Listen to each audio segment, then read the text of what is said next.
ठीक है, हमने आज आपके साथ जॉइंट स्टॉक कंपनी में, मैंने बताया था जॉइंट स्टॉक कंपनी, तो जॉइंट स्टॉक कंपनी का हमने फॉर्मेशन पढ़ लिया कि कैसे वो बनती है।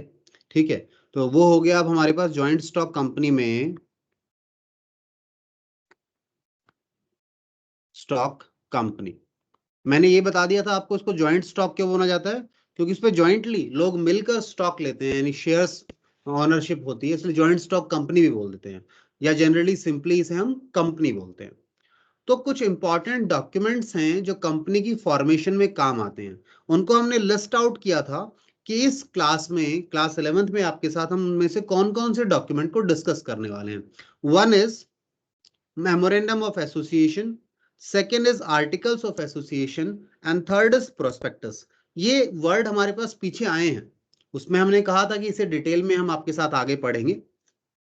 तो आइए अब कंटिन्यू करते हैं इस टॉपिक को, हमारे इसे हम आगे पढ़ना शुरू करते हैं यहाँ पर। ठीक है, चलिए, तो सबसे पहले मेमोरेंडम ऑफ एसोसिएशन पढ़ेंगे हम लोग। क्या होता है मेमोरेंडम ऑफ एसोसिएशन? जरा पेज ना हो, क्योंकि पेजिंग की सीक्वेंसिंग सही नहीं थी ना हमारी। तो ये पेज नंबर क्या था हमारा? पेज नंबर 88 है, तो हमें 89 चाहिए, मेरे ख्याल से 89 ऊपर है जहां तक मुझे लगता है। हाँ, ये रहा पेज नंबर 89। थोड़ा अरेंजमेंट ऊपर नीचे हो गया हमारा। आइए सबसे पहले हम देखें मेमोरेंडम ऑफ एसोसिएशन, यानी एमओए क्या होता है। कंपनी का सबसे इंपॉर्टेंट डॉक्यूमेंट है ये। ठीक है, चलिए, हमेशा काम आता है। तो कहता है memorandum of association is a principal document. Principal document समझते हैं ना?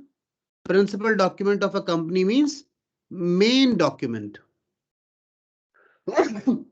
सॉरी,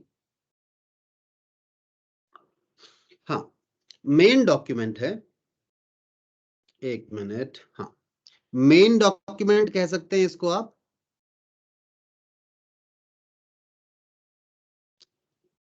मेन या फिर इंपॉर्टेंट, मोस्ट इंपॉर्टेंट। ठीक है, it is considered as a charter of the company. Charter का मीनिंग देख के बताइए मुझे जरा, चार्टर का मीनिंग क्या होता है? प्लीज मीनिंग देखिए चार्टर का अपने डिक्शनरीज में, और मुझे बताइए क्या है चार्टर का मीनिंग।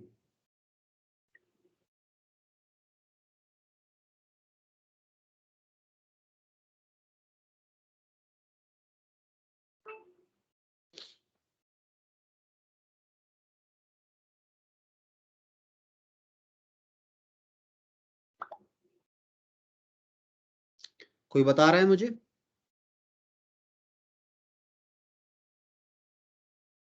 चार्टर ऑफ कंपनी, ये वर्ड बहुत पुराना वर्ड है, काफी समय से चला आ रहा है, यूज होता है।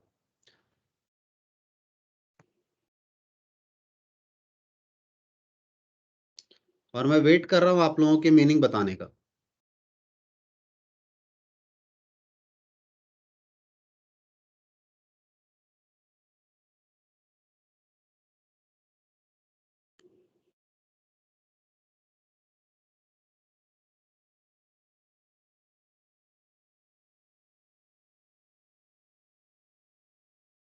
सर एक लीगली डॉक्यूमेंट है। लीगल डॉक्यूमेंट आप इसे कह सकते हैं।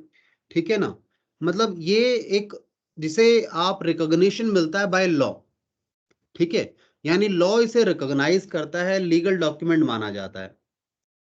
ठीक है, तो रिकॉग्निशन मिलता है। जैसे मैं आपको बताऊं, इस चार्टर वर्ड से मैं एक आपको वर्ड रिलेट कराता हूं, आपको एक वर्ड रिलेट कराऊं, और वर्ड कौन सा है देखिए, चार्टर्ड अकाउंटेंट।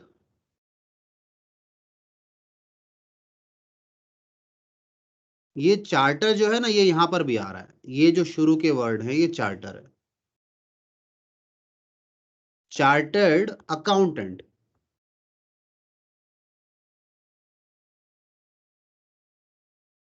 यानी लॉ इसे परमिशन देता है, रिकॉग्निशन देता है। मैं कहूं आपने अकाउंटिंग कराई है, आपने अपने बुक ऑफ अकाउंट्स बनाए हैं, बुक ऑफ अकाउंट्स बनाए हैं आपने, बुक ऑफ अकाउंट्स बनाए हैं। बुक ऑफ अकाउंट समझते हैं आप? बुक ऑफ अकाउंट्स मतलब आपका जर्नल, आपका लेजर, जो अभी हम अकाउंट्स में पढ़ रहे हैं ना आजकल, जर्नल अभी पढ़ रहे हैं, लेजर आएगा, इसके बाद फाइनेंशियल स्टेटमेंट्स आएंगी, ठीक है ना, और भी बीच में कुछ छोट हैं, पर फिलहाल अभी इतना ही पढ़ाया, मैं तो इतना ही बोल रहा हूं आपको। ये बुक ऑफ अकाउंट्स एक तो अकाउंटेंट ने बनाए हो,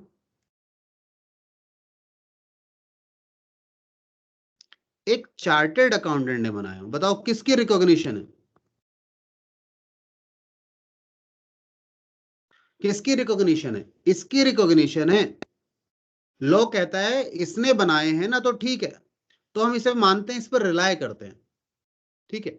इसने बनाए हैं तो ये कहेंगे नहीं, अकाउंटेंट ने बनाया, चार्टर्ड अकाउंटेंट से उन्हें वेरीफाई करवा कर लाओ, अटेस्ट करवा कर लाओ, ये इंपॉर्टेंस है। चलिए आइए, जो चार्टर समझे इंपॉर्टेंट है, लीगल डॉक्यूमेंट है कंपनी का। It contains power. अब इस डॉक्यूमेंट के अंदर होता क्या है? इट कंटेन्स पावर्स, यानी कंपनी की क्या क्या पावर्स हैं, उसके ऑब्जेक्टिव्स क्या हैं of company. Power and objective दोनों पर फोकस करता है। पावर के बारे में बताया है, ऑब्जेक्टिव क्या है।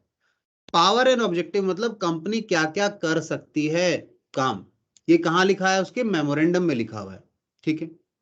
It also describes the scope of operations of the company, ये भी वही बात हो गई, स्कोप यानी क्या क्या काम करेंगे हम, ठीक है। इट कैन बी ऑल्टर्ड, बदला तो जा सकता है, मतलब इसमें चेंजेस किए जा सकते हैं, पर कब? According to the provisions made in companies act. Companies act में इसके बारे में बता रखा है कि इसको अल्टर करना है तो कैसे अल्टर कर सकते हैं, कैसे बदलाव ला सकते हैं इसमें। कहाँ लिखा है? कंपनीज एक्ट में लिखा है ये बात, ठीक है।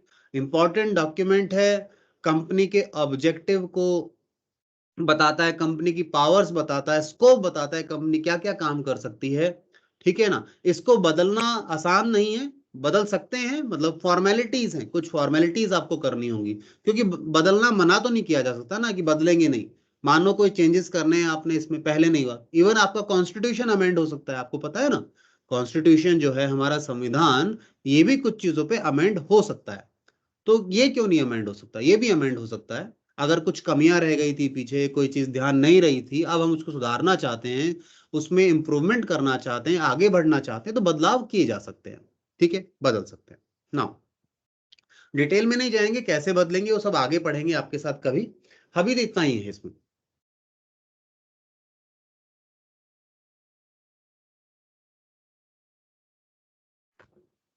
चलिए इसके बाद आगे आ जाइए। कहता है मेमोरेंडम ऑफ एसोसिएशन यानी MOA provides information to outsiders. तो ये बाहर वालों के लिए है, ध्यान देना। ये किनको इंफॉर्मेशन देता है? आउटसाइडर्स के लिए है, यानी एक्सटर्नल पार्टीज को इसकी नॉलेज होती है, ये पब्लिक डोमेन में होता है, ठीक है। बाहर की पार्टीज जो हैं उनको इसके बारे में नॉलेज होगी। बाहर की पार्टीज कौन है? एग्जांपल देखिए, क्रेडिटर आपके, आपके सप्लायर्स, ठीक है, आपके डेटर, ये सब लोग जो हैं, बैंक वगैरह हो गया, ठीक है, गवर्नमेंट है, सब इसे देख सकते हैं, एक्सटर्नल लोग, आउटसाइडर्स इसे देख सकते हैं, ठीक है। क्यों देखते हैं इसे?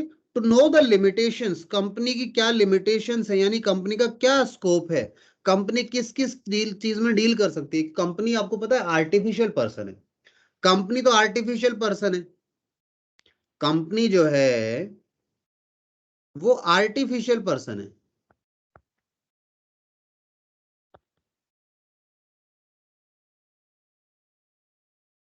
अब आप हैं आउटसाइडर, आप आउटसाइडर हैं और आप कंपनी के साथ क्या करना चाहते हैं?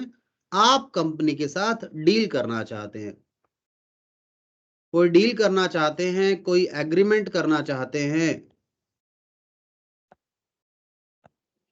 ठीक है। तो क्या जो एग्रीमेंट आप करने जा रहे हैं कंपनी के साथ, क्या ऐसा काम कंपनी कर सकती है नहीं कर सकती है, इसको आपको चेक करना पड़ेगा। किसको चेक करना पड़ेगा? आउटसाइडर की रिस्पॉन्सिबिलिटी है चेक करने की, भैया देखो उनके एमओए में ये काम लिखा है या नहीं लिखा। अगर एमओए में लिखा है तो कर लो डील, कोई इशू नहीं है। अगर एमओए में है ही नहीं तो फिर तो आपकी गलती हो गई ना। तो एमओए में जो चीजें दी होती हैं, अगर वो आपसे कोई कहे कि हमसे छुपाई गई है तो नहीं माना जाएगा। एमओए में जो चीजें हैं ये आपको पता होनी चाहिए थी, ये है ही आउटसाइडर्स के लिए एमओए में जो चीजें हैं। ठीक है, चलिए वापस आते हैं। ठीक है, it is also known as, इसे एक और नाम दिया जाता है डॉक्ट्रिन ऑफ आउटडोर मैनेजमेंट, यानी बाहर वालों के साथ कैसे मैनेजमेंट होगा, किस तरीके से बिजनेस करेंगे, कैसे डील करेंगे आउटसाइड पार्टीज के साथ, ये बताता है ये डॉक्यूमेंट। इसीलिए इस डॉक्यूमेंट को क्या बोला गया है, डॉक्ट्रिन ऑफ आउटडोर मैनेजमेंट। ध्यान रखिएगा, इंपॉर्टेंट वर्ड है। मैंने जो जो वर्ड अंडरलाइन किए हैं काफी काम के हैं, तो you should also underline them, आप भी उन्हें अंडरलाइन कर लीजिए। ठीक है, देन नेक्स्ट हम आते हैं इस एमओए के कंटेंट क्या है। ये जो हमारा एमओए है इसके कंटेंट क्या है, मैं एमओए बोलता हूं इसको शॉर्ट में, आप मेमोरेंडम ऑफ एसोसिएशन बोल लीजिए। ठीक है, चलिए तो इस मत का कंटेंट क्या है एमओए का। एमओए में ना क्लोजेस दिए हुए हैं, पार्ट है एमओए का। पहला है नेम क्लोज। नेम क्लोज बताएगा क्या, कंपनी का नाम क्या है, नेम के बारे में बात करता है। एक है आपका सिचुएशन क्लोज, यानी डोमिसाइल, यानी उसका जो ऑफिस है, रजिस्टर्ड ऑफिस होगा, जो प्लेस ऑफ बिजनेस है वो क्या है वो बताता है ये। तीसरा हमारे पास इसमें है, चलो और आगे वाले फिर पेजेस शिफ्ट करने पड़ेंगे, बाद में बताता हूं, पहले इन दो पर डिस्कशन कर लेते हैं। Name close, situation close, object close भी आएगा, उन पर भी चलेंगे, पहले इन दोनों को डिस्कशन करते हैं, नाम के बारे में बातें करें। ठीक है, अच्छा ये बता दीजिए, यहां तक किसी को कोई क्वेरी तो नहीं पूछनी है, मैं पढ़ाते चले जा रहा हूं, मुझे बताइए किसी के मन में कोई सवाल है तो पूछ सकता है, प्लीज बताइए बेटा।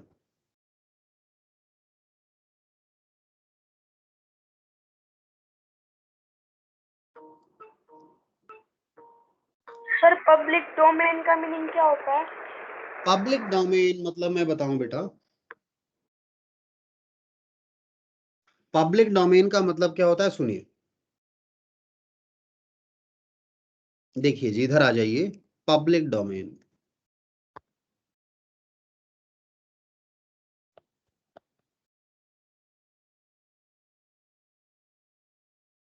ये लीजिए जी, पब्लिक डोमेन क्या होता है, पब्लिक डोमेन समझिए,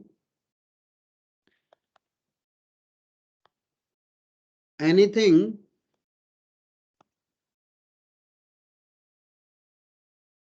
विच इज ओपन या एसेसिबल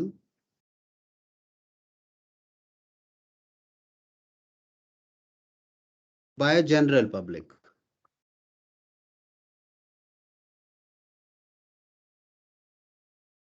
जनरल पब्लिक को जिसका एक्सेस है, आप देख सकते हैं इसको, वो पब्लिक डोमेन में होती हैं चीजें। जैसे नेटवर्क होता है ना, आपने नेटवर्क्स में पढ़ा हो, कंप्यूटर्स में अगर आप जब छोटे थे तो आपने पढ़ा होगा, एक तो होता है वैन और एक होता है लैन। पढ़ा है क्या आप लोगों ने इस बारे में कभी कंप्यूटर्स में,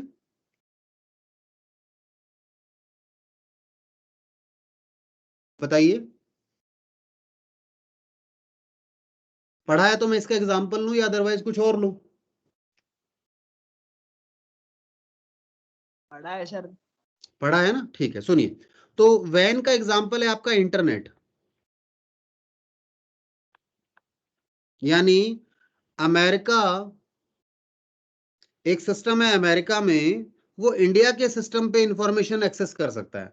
अमेरिका में एक सिस्टम है, वो यहाँ पे सर्वर रखा है, इंडिया में कोई सर्वर है, वहां की इंफॉर्मेशन एक्सेस कर सकता है, और यहाँ वाला वहां की इंफॉर्मेशन कर सकता है, यानी वाइड एरिया नेटवर्क है, पब्लिक डोमेन में है चीज, मना नहीं है। आप जाइए आज सीबीएसई की वेबसाइट पे जाइए, सीबीएसई की वेबसाइट क्या है, पब्लिक डोमेन में है, कोई भी उसे एक्सेस कर सकता है।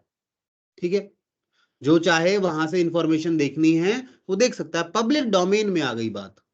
ठीक है, आम जनता के बीच में पहुंच चुकी है ये इंफॉर्मेशन, उनको इसका एक्सेस है, तो ये पब्लिक डोमेन में आ जाती है बात। वहीं लैन कहाँ काम करता है, जनरली लोकल एरिया नेटवर्क होता है ये। मानो कंपनी है, एक कंपनी के अंदर उनके पीसी कनेक्टेड है इससे, उनके सारे सिस्टम्स कनेक्टेड हैं एक दूसरे से, ठीक है, आपस में भी कनेक्टेड हैं, इंटरचेंजेबली भी कनेक्टेड हैं एक दूसरे से, तो वो क्या हो गया, वो लैन हो गया। ठीक है, वो बाहर वाले नहीं देख सकते आपके इन कंप्यूटर्स पे क्या डेटा है, इसे कंपनी के आउटसाइडर नहीं देख सकता। ठीक है, यहां जो डेटा है इसे देखा जा सकता है, गूगल के सर्वर पे जो डेटा है उसे आप कोई भी चाहे एक्सेस कर सकते हैं, पब्लिक डोमेन में है। ठीक है, आम जनता के बीच में है वो इंफॉर्मेशन। ठीक है, तो समझ में आया पब्लिक डोमेन का मतलब क्या है यहां पे, बताइए बेटा। फर्दर डिस्कशन करनी है इस पे या अभी समझ में आया थोड़ा बहुत आपको ये क्या है ये एग्जैक्टली बताइए Janvi.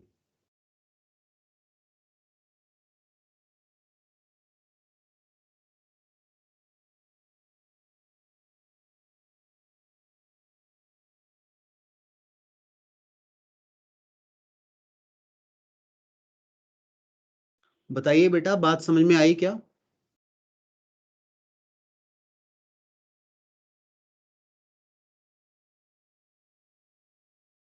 Janvi waiting for your reply. क्या डाउट क्लियर हुआ?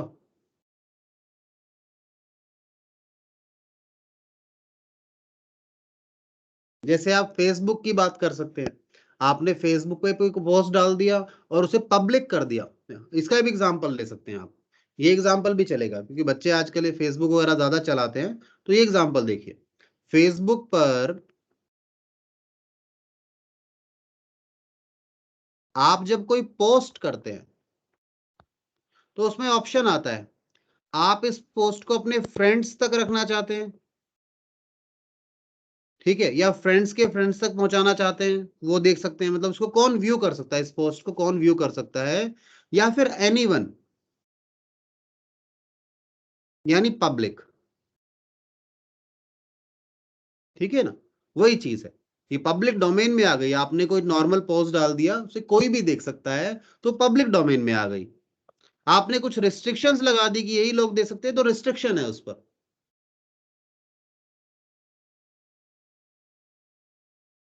जानवी को शायद मेरी आवाज नहीं पहुंच रही है, हम आगे चलना चाहेंगे अब।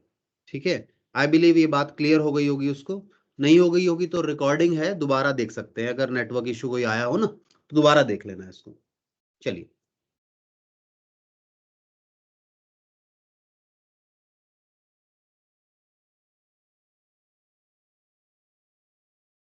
अब आगे चलते हैं। यहां पर हम लोग, हमें आगे आपके डिस्कशन करना है। 1 मिनट दीजिएगा बस है। हाँ, नेम क्लोज पर बात कर रहे थे आपसे हम। तो नेम क्लोज क्या कहता है? नेम क्लोज आपको बताता है कि कंपनी का कंप्लीट नेम क्या है।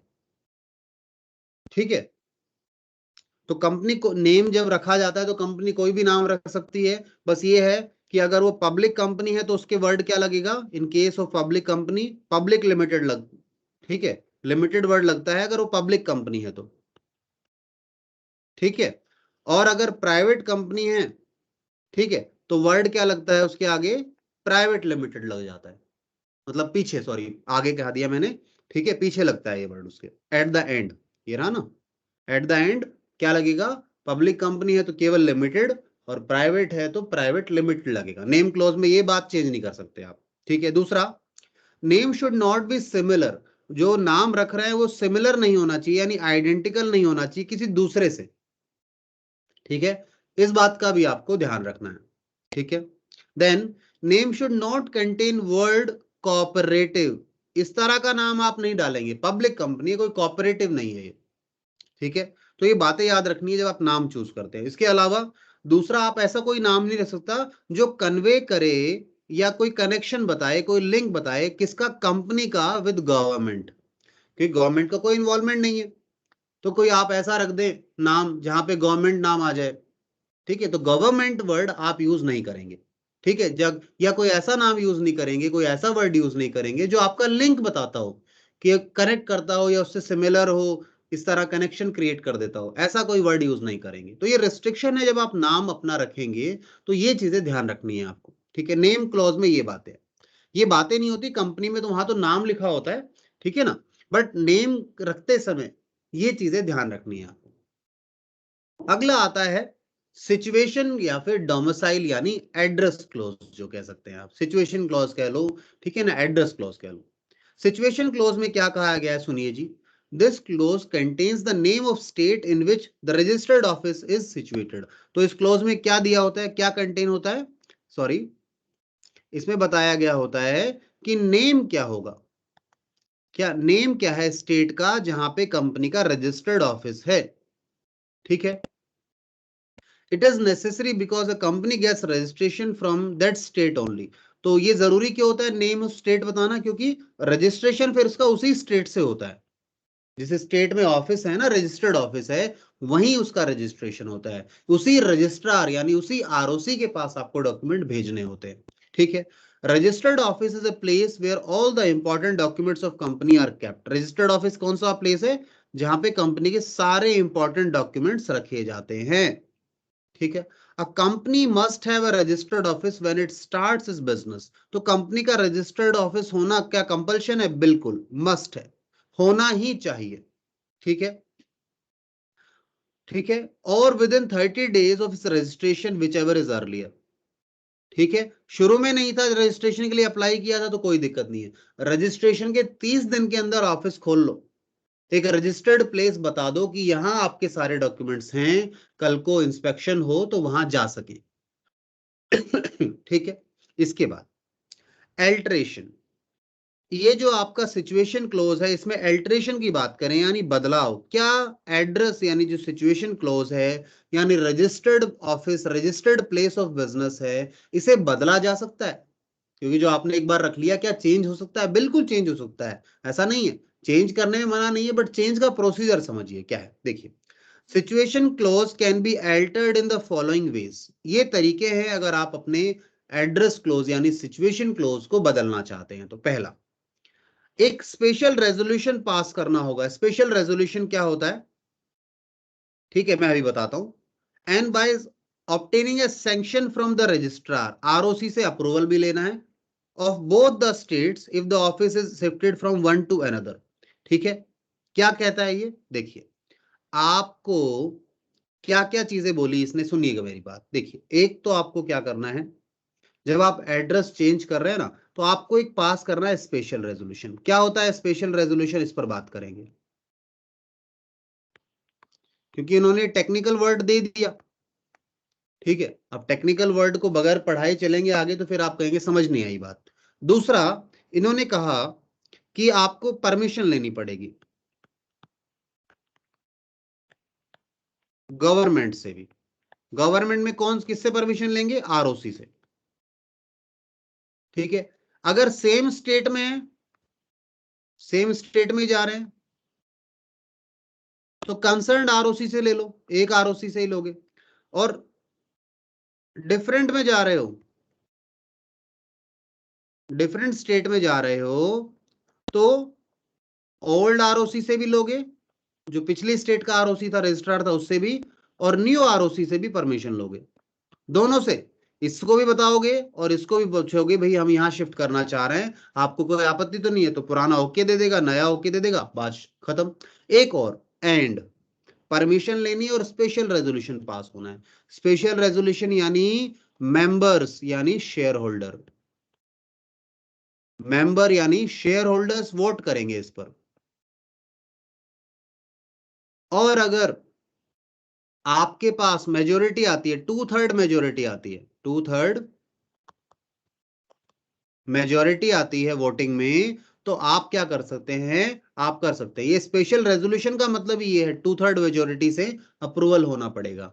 यानी अगर 3 वोट हैं, 3 लोग हैं, तो 3 में से 2 लोग तैयार होते हैं, दो लोग, 2 मालिक तैयार हैं कि रजिस्टर्ड ऑफिस चेंज करना चाहते हैं तो चेंज हो सकता है, 2/3 मेजोरिटी चाहिए स्पेशल रेजोल्यूशन।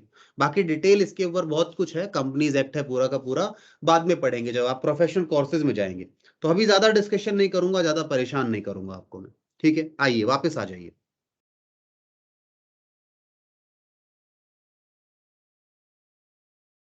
ठीक है। तो ये दोनों मैंने बता दिया आपको यहाँ पे। अब ये पेज नंबर हमारा 89 था आई बिलीव, अब 89 के बाद हमें 90 पेज पर चलना है ना।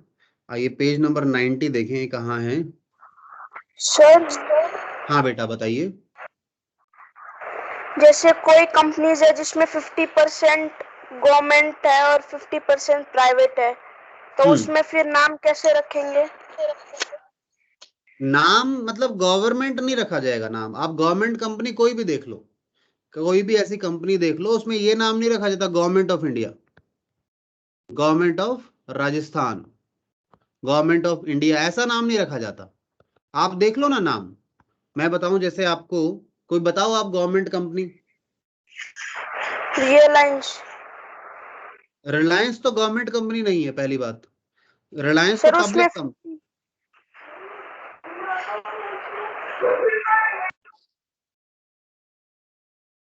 पब्लिक कंपनी है, जनरल पब्लिक मालिक है उसकी। हाँ बोलो बेटा, आप क्या कह रहे हैं? सर उसमें स्पाइसेस और मैंगोस का सेक्टर है, उसमें 50% गवर्नमेंट है और 50% प्राइवेट है। अच्छा, रिलायंस के किसी एक पार्ट में तो मानो ना, देखो अब उदाहरण के लिए समझो, आप कह भी देते हो, अगर कहते हो रिलायंस में भी गवर्नमेंट का शेयर है, तो देखो नाम में कहां दिख रहा है? कहीं नाम में पता लग रहा है कि रिलायंस में गवर्नमेंट का शेयर है? नाम में कहीं नहीं पता चलेगा। और देखो आप नहीं गवर्नमेंट कंपनी से।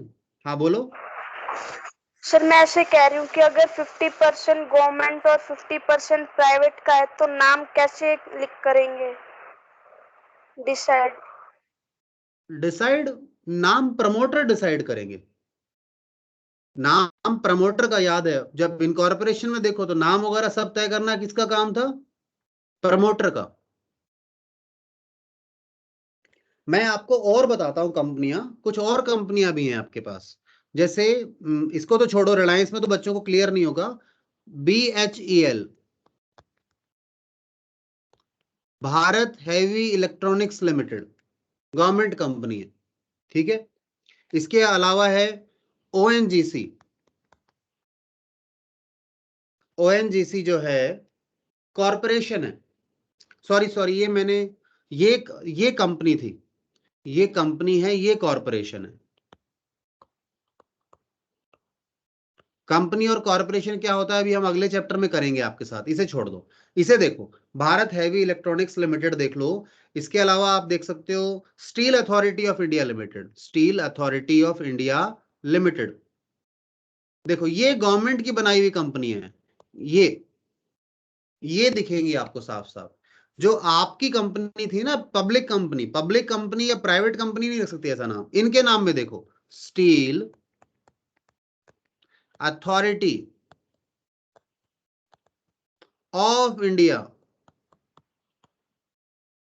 लिमिटेड, नाम देखो, स्टील अथॉरिटी है इंडिया की, ये गवर्नमेंट कंपनी है। ऐसे ही Bharat heavy electronics limited, Bharat, इस तरह के नाम जो है ना, जो ROC का काम यही है, ROC नेम अप्रूवल का काम जो सबसे पहले होता है, वह यही देखा जाता है कि नाम कोई ऐसा ना ले ले जिससे रिजेम्बलेंस हो कि इसमें सरकार हिस्सेदार है।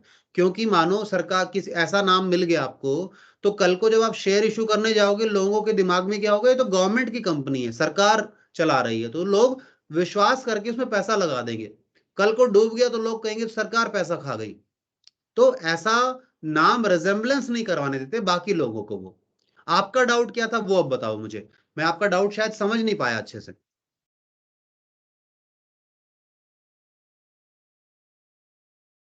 बताइए। सर जैसे कई कंपनीज होती हैं जिसमें 50% पार्टनरशिप गवर्नमेंट की होती है और हाँ 50% पार्टनरशिप प्राइवेट सेक्टर की होती है, तो बिल्कुल। उसमें नाम तो ना प्राइवेट आ सकता है ना ये नहीं, पब्लिक का आ उसमें सकता नाम, है। उसमें नाम पता है कैसे आता है बेटा? उसमें पब्लिक आता है नाम। वो क्या होता है, देखो जैसे पब्लिक कंपनी है, पब्लिक कंपनी में कोई भी पैसा लगा सकता है, आपको पता है। पब्लिक कंपनी में शेयर होल्डर कोई भी हो सकता है। शेयर होल्डर कैसे कोई भी हो सकता है? क्योंकि पब्लिक कंपनी क्या है, जनरल पब्लिक को इनवाइट करती है, जनरल पब्लिक को इनवाइट करती है to purchase shares. General public यानी कोई भी आ सकता है, परचेज शेयर्स। अब लाइन लगी शेयर्स खरीदने के लिए, तो इसमें मानो गवर्नमेंट ऑफ राजस्थान भी खड़ी हो गई, भाई हमें भी शेयर दे दो, हमारे पास पैसा पड़ा है, इन्वेस्ट करना चाहते हैं आपकी कंपनी में, तो क्या दिक्कत है, कंपनी को तो अपने शेयर देने हैं। तो पब्लिक कंपनी में हो सकता है कि कुछ परसेंटेज आपका हो, कुछ परसेंटेज गवर्नमेंट का हो, यहां हो सकता है ऐसा। ये फुली कंट्रोल्ड गवर्नमेंट कंपनी नहीं होगी। फुल मतलब कंट्रोल्ड गवर्नमेंट कंपनी वैसे कहलाती कब है, आपका मेजोरिटी शेयर यानी 50+ आपके पास शेयर है ना, तो कंपनी गवर्नमेंट कंपनी बन जाती है। मानो एक कंपनी है, मैं उदाहरण बताता हूं, कंपनी कब बनेगी, कैसे गवर्नमेंट कंपनी कब होती है, अगर 50%+ गवर्नमेंट कम अगर हो गया तो मेजोरिटी होगी ना इनका, इनकी मेजोरिटी हो गई गवर्नमेंट की, तो ये गवर्नमेंट कंपनी बन जाएगी। या फिर कंपनी का कंट्रोल एंड मैनेजमेंट, कंपनी का कंट्रोल या मैनेजमेंट किसके हाथ में है, गवर्नमेंट के हाथ में, तो भी ये गवर्नमेंट कंपनी कहलाएगी। मालिकाना रूप से देखो या कंपनी को चलाने का किसके पास अधिकार है, उससे पता लगेगा गवर्नमेंट कंपनी है। ठीक है बेटा? Yes sir. ऐसे नहीं होगा कि भाई 50 है तो नाम में कैसे होगा, ये नहीं, पर नाम से नहीं पता चलेगा। ये तो पूरी पूरी जैसे ये थी, अभी जैसे आप सुनते हैं कई बार गवर्नमेंट कहती है हम डिसइन्वेस्टमेंट करना चाहते हैं, डिस इन्वेस्टमेंट करना चाह रहे हैं, ठीक है। जैसे बात सुनने में आया था पीछे अभी कि बीएसएनएल, बीएसएनएल, ठीक है, भारत संचार निगम लिमिटेड, बीएसएनएल पता है ना, टेलीकॉम कंपनी है, गवर्नमेंट की है, यस टेलीकॉम सर। में है, गवर्नमेंट का है। अब बीएसएनएल में गवर्नमेंट क्या चाह रही है, हम अपनी शेयर होल्डिंग बेचना चाह रहे हैं। डिसइन्वेस्टमेंट का मतलब क्या है, हमारा जो हिस्सा है, हमारा जो शेयर है, शेयर ऑफ गवर्नमेंट जो है वो सेल करना चाह रहे हैं, उसको बेचना चाह रहे हैं। तो अभी कंट्रोल किसका है, गवर्नमेंट कंपनी, क्योंकि कंट्रोल इस पर किसका है, गवर्नमेंट का है। जैसे ही गवर्नमेंट कंट्रोल अपने शेयर बेच देगी तो गवर्नमेंट का कंट्रोल चला जाएगा, ठीक है, कोई और मालिक बन जाएगा। कंपनी गवर्नमेंट को क्या होगा, कंपनी गवर्नमेंट का जो पैसा लगा हुआ है इसमें वो वापस आ जाएगा, ठीक है ना, ये होता है। ठीक है, चलिए और बताइए जी, और और कोई बच्चा सर हाँ बताइए बेटा प्लीज। जैसे कंपनी अपनी खुद की ब्रांच दूसरे स्टेट में खोलेगी, तो नाम हाँ, के लिए उसमें कोई प्रोसीजर होगा या नहीं फिर नहीं नहीं नहीं, डॉक्यूमेंट्स नाम दिखा के? नाम वही रहेगा, ब्रांच अलग हो जाएगी। जैसे मैं बोलूं एक्सिस बैंक,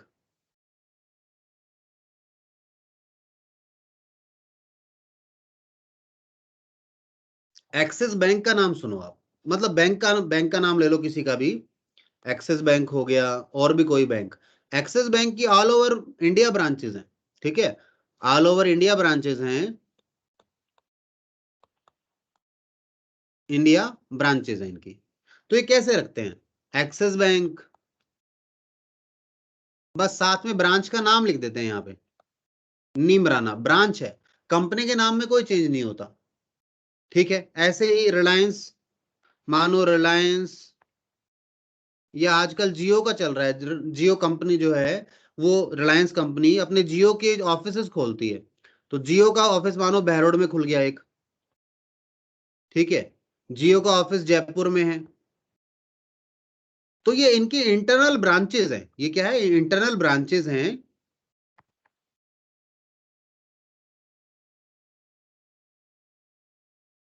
इससे कंपनी के नेम पर कोई फर्क नहीं पड़ेगा, कंपनी का जो नेम है इस पर कोई इफेक्ट नहीं होगा, नो इफेक्ट, वो वही रहेगा, नाम तो एक ही है ना, उसके अंडर उसका बिजनेस चल रहा है बहुत जगह। ये थोड़ी ना ब्रांचेस खोलोगे तो नाम बदलने पड़ेंगे, एक्सेस 1 एक्सेस 2 एक्सेस 3 ऐसे नहीं, ठीक है, उन्हीं का तो बिजनेस है, हम अपने बिजनेस को बढ़ाना चाह रहे हैं। आपको पता है इससे बड़ा लेवल है नहीं, सबसे बड़ा लेवल क्या है, पब्लिक कंपनी, पब्लिक से ऊपर है ही नहीं कोई, पब्लिक लिमिटेड कंपनी से ऊपर कुछ है ही नहीं, तो इससे ऊपर बिजनेस का एक्सपेंशन कैसे हो, हमारी ब्रांचेस तो हम करेंगे, इसी नाम में चलेगा वो, ठीक है। और बताइए,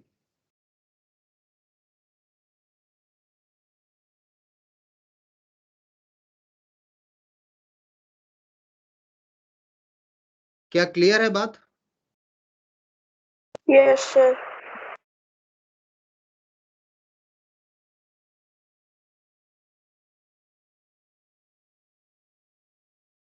हाँ जी, तो हमारा नेम क्लोज हो गया।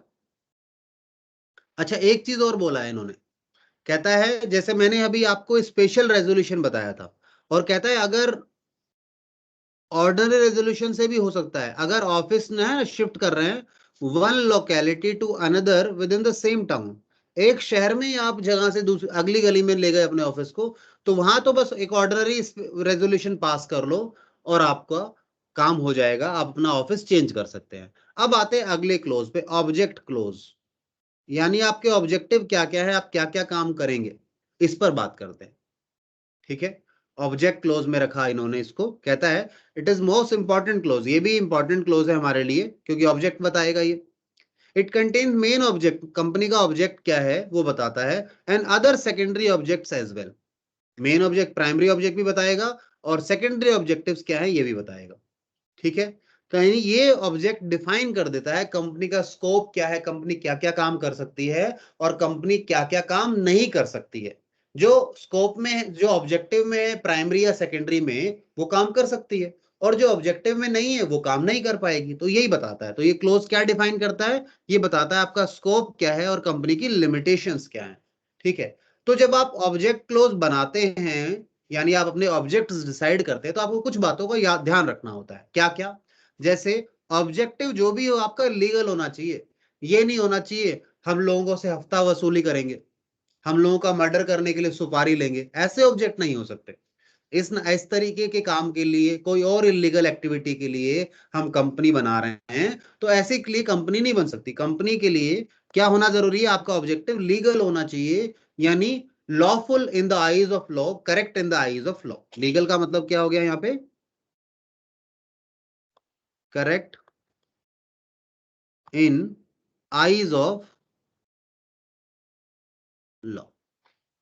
ठीक है, दूसरा, जो ऑब्जेक्ट है should not be contrary to the provisions of law, यानी अगेंस्ट लॉ नहीं होना चाहिए, अगेंस्ट द लॉ नहीं होना चाहिए। ये भी नहीं हो सकता आपका ऑब्जेक्ट कि गवर्नमेंट कुछ और कह रही है, लॉ कुछ और कहता है, आप कुछ और करना चाहते हैं, आप उसके अगेंस्ट जाना चाहते हैं, कॉन्ट्रेरी जाना चाहते हैं। दूसरा, object should not B of immoral, immoral नहीं होना चाहिए, मॉरलिटी पर हो ऐसा नहीं, इमोरल ऑब्जेक्टिव्स रख लें आप। ठीक है, तो ये ऑब्जेक्ट क्लोज बनाते समय आपको ध्यान रखना है। ठीक है, ऑब्जेक्ट आपका कुछ भी हो सकता है, आप कुछ सेल करना चाहते हैं, प्रोड्यूस करना चाहते हैं, आप बैंकिंग का काम करना चाहते हैं, फाइनेंस करना चाहते हैं, आप एजुकेशन सेक्टर में काम करना चाहते हैं, ये आपके ऑब्जेक्ट्स हो सकते हैं।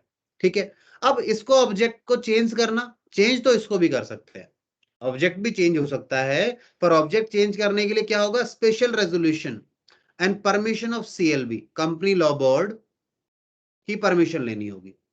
ठीक है, चलिए, स्पेशल रेजोल्यूशन समझ गए ना, 2/3 वोट होने चाहिए, 2/3 वोट इनके फेवर में होने चाहिए, यानी यहाँ पे थोड़ी रिस्ट्रिक्शन रखी, इजी नहीं रखा ऑब्जेक्ट को क्लोज करना, ऑब्जेक्ट क्लोज को चेंज करना। इसके बाद आता है अगला क्लोज हमारा, लायबिलिटी क्लोज। लायबिलिटी क्लोज समझ रहे हैं ना, यानी लायबिलिटी, किसकी लायबिलिटी कितनी होगी इसके बारे में बताता है। लायबिलिटी मैंने बताया पब्लिक कंपनी में या जो ज्वाइंट स्टॉक कंपनी है जिनकी बात कर रहे हैं, यहाँ पे लायबिलिटी लिमिटेड होती है। कंपनी लिमिटेड बाय गारंटी भी हो सकती है, limited by liability limited by shares भी हो सकता है। तो लायबिलिटी क्लोज क्या कहता है, सुनिए, this close defines liability of members, member जो हैं उनकी लायबिलिटी क्या होगी, कैसे होगी, ये बताएगा आपको। ठीक है, अगर कंपनी लिमिटेड बाय शेयर है कम, तो लायबिलिटी क्या होगी, limited to the extent of unpaid amount of share capital. ये मैंने आपको पहले बताया हुआ है, जैसे किसी व्यक्ति ने मानो 1000 शेयर ले रखे हैं और एक शेयर कितने का है, 10 रुपए का है, और उसने अभी कितना पे किया हुआ है पर शेयर, 7 रुपए पे किया हुआ है, तो अनपेड कितना हो गया, अनपेड हो गया हमारा 3000 पे 3 रुपए, है ना, 1000 शेयर पर 3 रुपए नहीं आए, यानी कि 3000 रुपए नहीं आए, 3 रुपए नहीं आए नंबर ऑफ शेयर यानी 1000 पर। ठीक है, इसे भी आप अल्टर करना चाहें तो अल्टर कर सकते हैं। अल्टर करने के लिए क्या करना पड़ेगा, यूनानिमस रेजोल्यूशन। यूनानिमस रेजोल्यूशन मतलब समझते हैं, mean all should be in favour, all should be in favour, यानी 100%, तभी, क्योंकि लायबिलिटी का सवाल है साहब, आप किसी की लायबिलिटी बढ़ा दे तो सबकी सहमति जरूरी है इसके लिए। ठीक है, अच्छा, लायबिलिटी के अलावा कैपिटल, कैपिटल कितनी होगी, यानी ऑथोराइज्ड कैपिटल कितनी होगी कंपनी की, नॉमिनल कैपिटल बोल लो, ऑथोराइज कैपिटल, रजिस्टर्ड कैपिटल बोलते हैं इसको। मैंने आपको एक बताया था ना कि कंपनी मैक्सिमम कितनी कैपिटल मंगवा सकती है, कितने शेयर इशू कर सकती है, उसे कैपिटल क्लोज में डाला गया है। कैपिटल क्लोज भी चेंज हो सकता है बाय स्पेशल रेजोल्यूशन। ठीक है, बताइए यहां तक डाउट क्वेरीज हैं क्या? एक लास्ट और है ये और बता देता हूं, फिर आगे चलेंगे। ठीक है, चलिए। एसोसिएशन यानी सब्सक्रिप्शन क्लोज, पहले क्या होता था, जो शेयर होल्डर्स नहीं, जो डायरेक्टर्स वगैरह या इनिशियल प्राइमरी जो सब्सक्राइबर्स होते थे ना टू मेमोरेंडम, उनके बारे में सब्सक्रिप्शन क्लोज देना होता था। ठीक है, वो बताना होता था। तो declaration by directors stating that we several persons whose names are submitted and desirous form of a company in accordance with the MOA and qualification shares, आज के समय ना ये कॉन्सेप्ट हट गया, आज के समय नॉट इन एग्जिस्टेंस, ये एग्जिस्टेंस में नहीं है। क्वालिफिकेशन शेयर लेना अब जरूरी नहीं है कि एक डायरेक्टर जो साइन करते हैं, जो डायरेक्टर बन रहे हैं, पहले क्या होता था उनको कुछ शेयर लेने पड़ते थे, ताकि आपको इतने शेयर लेने पड़ेंगे कि आप डायरेक्टर बनना चाहते हैं कंपनी के, तो अब नहीं है ऐसा। तो क्वालिफिकेशन वाला कॉन्सेप्ट ही हट गया, तो इसके बारे में क्या बात करेंगे। ठीक है, और ये शेयर अल्टर नहीं, ये जो है अल्टर नहीं हो सकता, क्योंकि ये तो उस समय ही बनता था कि किसने कितने लिए हैं उस स्टार्टिंग में, मैं एमओए में किसका नाम लिखा गया था शुरू में, तो ये अल्टर नहीं होता। ठीक है, दो आज के समय क्वालिफिकेशन शेयर्स का कॉन्सेप्ट खत्म हो चुका है। चलिए, अब मैं आपके डाउट्स लेने को तैयार हूं, मुझे बता दीजिए। ये आज हमने क्या पढ़ा, केवल एमओए के कंटेंट के बारे में डिस्कशन किया। ठीक है, ऐसे ही आर्टिकल्स ऑफ एसोसिएशन भी है हमारे पास, उसमें इतना टाइम नहीं लगेगा कंपैरेटिवली।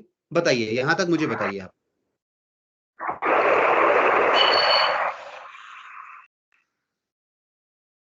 हाँ जी जानवी, बताइए बेटा, कोई डाउट क्वेरी है क्या?